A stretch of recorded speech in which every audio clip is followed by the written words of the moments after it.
Johnson baby shampoo use করা হবে এবং এই শ্যাম্পুটা ছাড়া অন্য কোনো শ্যাম্পু আমরা রেকমেন্ড করি না।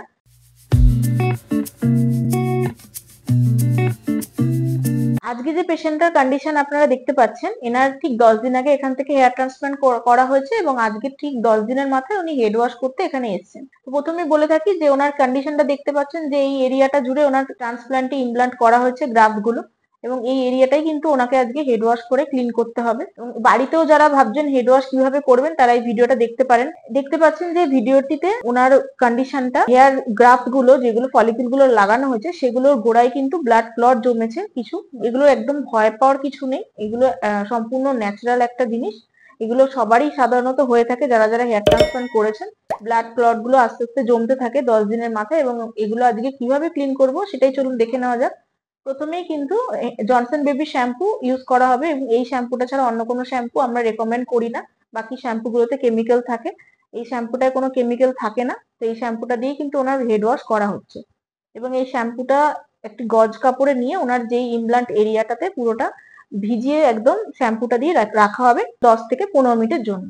10 থেকে 15 মিনিট ওনার জায়গাটা একটু নরম হয়ে গেলে, একটু ভিজিয়ে নরম হয়ে যাওয়ার পর জায়গাটা দেখবেন আস্তে আস্তে ব্লাড ক্লট গুলো চুলের গোড়া থেকে বা গ্রাফটের গোড়া থেকে উঠতে শুরু করেছে।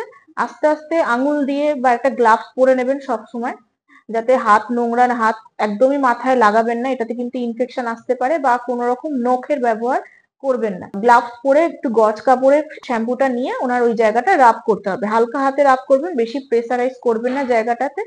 হালকা হাতে রাব করলে দেখতে পাবেন যে ব্লাড ক্লট গুলো আস্তে আস্তে উঠে আসছে এবং এইগুলো ক্লিন হতে থাকছে। অনেক জায়গাগুলো দেখবেন খুব শক্ত হয়ে আছে ব্লাড ক্লট গুলো, যেগুলো উঠতে চাইবে না সহজে, সেগুলোতে বেশি প্রেসার দেওয়ার দরকার নেই একদমই। সেগুলো আস্তে আস্তে ধীরে ধীরে রোজ হেড ওয়াশ করতে করতেই কিন্তু ক্লিন হবে। দেখতে পাচ্ছেন ওনার কিন্তু হেড ওয়াশ করা হচ্ছে এবং আস্তে আস্তে ক্লিন হয়ে জায়গাটা ক্লিন হয়ে গেছে অলমোস্ট। এবং কিছু কিছু জায়গা যেগুলো বাকি আছে সেগুলো ওনার ধীরে ধীরে ক্লিন হয়ে যাবে।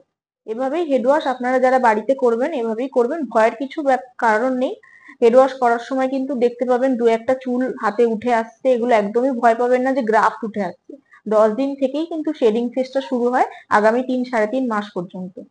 তো এই চুলগুলো বা একদম পার্মানেন্টলি যে উঠে আসছে এটার কোনো ভয়ের কিছু নেই, এগুলো শেডিং ফেজের মাধ্যমেই ওপর লেয়ার থেকে কিন্তু ঝরতে শুরু করে হেড ওয়াশ থেকে। এবং ডোনার এরিয়াটাও কিন্তু আমরা দেখতে পাচ্ছেন পরিষ্কার করে দিচ্ছি। পুরো মাথাটাই কিন্তু আজ থেকে ওনার ক্লিন করতে হবে নর্মাল শ্যাম্পু দিয়ে, আর কোনো রকম ব্যান্ডেজ দরকার নেই। একটা রুমাল বা পরিষ্কার কোনো ক্যাপ ইউজ করতে পারেন 10 দিন থেকে। কোনো কিছু হার্ড জিনিস ইউজ করা যাবে না, শুধুমাত্র নরম কিছু ইউজ করা যাবে মাথায়। আশা করছি ভিডিওটি আপনাদের ভালো লেগেছে, এবং ভালো লাগলে অবশ্যই লাইক, শেয়ার, সাবস্ক্রাইব করতে ভুলবেন না। কোনো যদি কোয়ারিজ থাকে কমেন্ট বক্সে জানাতে পারেন আমাদের, এবং স্ক্রিনে দেওয়া নাম্বারটা অবশ্যই কল করে নিতে পারেন। দেখা হচ্ছে নেক্সট ভিডিওতে।